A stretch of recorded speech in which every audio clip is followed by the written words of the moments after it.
పోకుండా ఇప్పుడేముంది, కంప్యూటర్లు వచ్చిన తర్వాత పెద్ద మీ జ్ఞాపక శక్తికి అంత ప్రాముఖ్యం లేదు. మీరు ఎంత పెద్ద లెక్క అయినా వేసి అందులో ఒక బటన్ నొక్కేస్తే జవాబు వచ్చేస్తుంది. నువ్వు 4 గంటలు ఎందుకు కూర్చోవాలని అడిగితే మన దగ్గర జవాబు లేదు.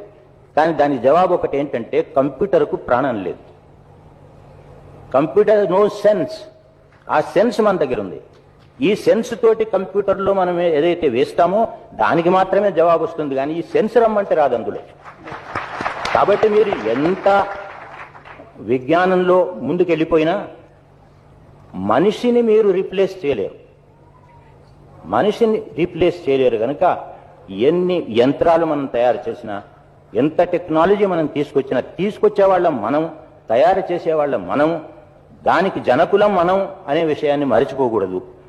We are not the result of technology, we are the doers of technology, we are the masters of technology. ప్రతి టెక్నాలజీ కూడా అంతే.